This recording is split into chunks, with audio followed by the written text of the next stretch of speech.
Halo, Assalamualaikum warahmatullahi wabarakatuh. Hai semuanya, gimana kabarnya? Semoga kalian sehat selalu ya. Di video kali ini, kita akan membahas mengenai perpindahan panas atau kalor yang ada di sekitar kita pada tema 6 pertemuan kelima ini. Sebelumnya, kita akan mengulas pengertian kalor atau panas pada video sebelumnya. Kalor atau panas adalah salah satu bentuk energi yang dapat berpindah dari benda dengan suhu yang lebih tinggi ke benda yang bersuhu rendah jika keduanya dipertemukan atau bersentuhan.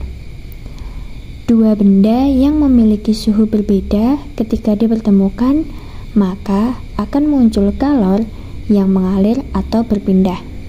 Satuan yang digunakan untuk mengukur kalor ini adalah joule atau kalori. Jenis perpindahan kalor atau panas terjadi dalam 3 jenis atau dalam 3 cara.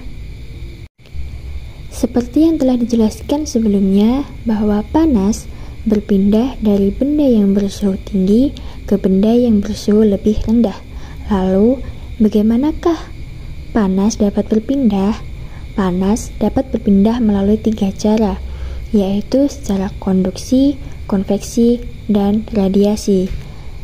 Pada hari ini, kita akan belajar mengenai 3 perpindahan tersebut. Yang pertama ada perpindahan panas secara konduksi. Perpindahan panas secara konduksi adalah cara perpindahan panas melalui zat perantara seperti benda padat. Pada dasarnya, pengertian konduksi yaitu sebuah proses perpindahan kalor yang terjadi pada suatu zat tanpa disertai perpindahan beberapa partikel dari zat tersebut. Konduksi ini sendiri biasanya terjadi pada zat padat. Terlebih lagi zat padat yang memiliki sifat konduktor. Konduktor ini diketahui merupakan sebuah benda yang mampu menghantarkan panas, arus listrik, bahkan juga suara.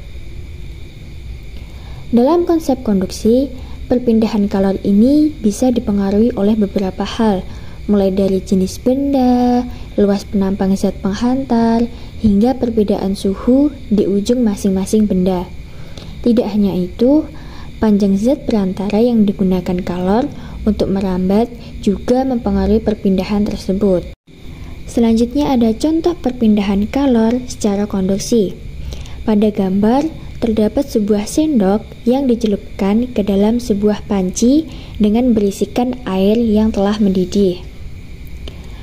Beberapa saat setelah memegang sendok logam yang ujungnya dimasukkan dalam air panas tersebut, maka tangan akan merasakan panas. Panas yang dirasakan itu merupakan perpindahan panas secara konduksi. Pada perpindahan panas secara konduksi, partikel atau bagian terkecil zat perantaranya tidak ikut berpindah. Jadi, perpindahan panas secara konduksi yang berpindah hanya energi panasnya. Umumnya terjadi pada zat padat. Yang kedua ada perpindahan panas secara konveksi. Konveksi adalah perpindahan panas melalui aliran yang zat perantaranya ikut berpindah. Jika partikelnya berpindah dan mengakibatkan panas merambat, akan terjadi konveksi. Konveksi terjadi pada zat cair dan gas, seperti contohnya udara atau angin. Contoh perpindahan panas secara konveksi terjadi pada saat memasak air. Bagian yang terkena nyala api kompor adalah bagian bawahnya. Panas api kompor berpindah ke air melalui cerek atau panci. Bagian air yang terletak dekat nyala api kemudian bergerak ke atas sambil membawa energi panas. Bagian bawah itu lalu diisi oleh bagian air lain yang belum panas. Setelah terkena panas, bagian air itu bergerak sambil membawa energi panas seperti bagian sebelumnya.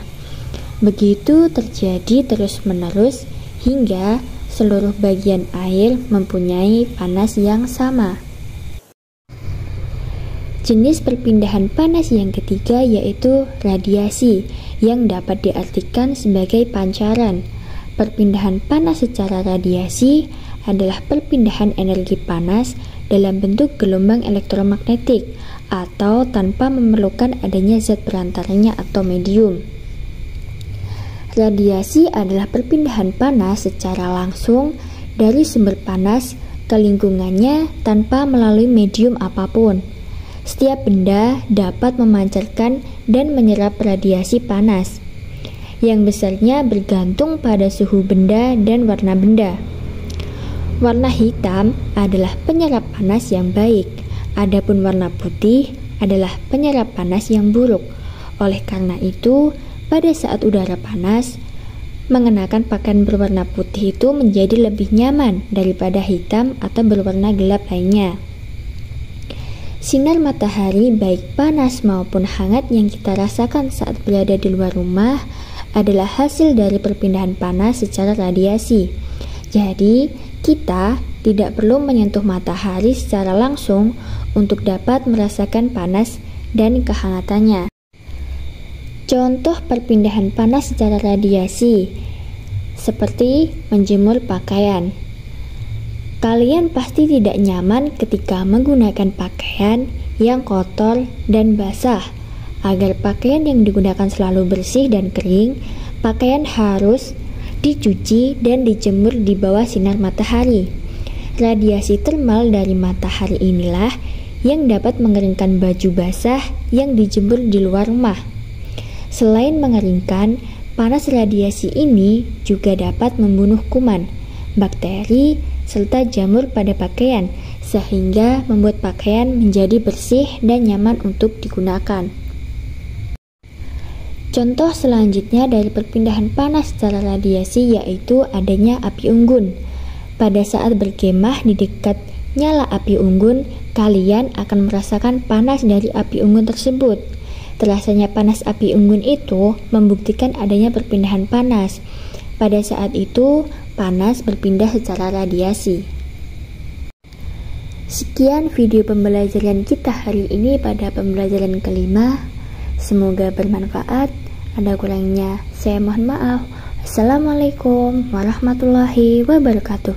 Semangat belajarnya.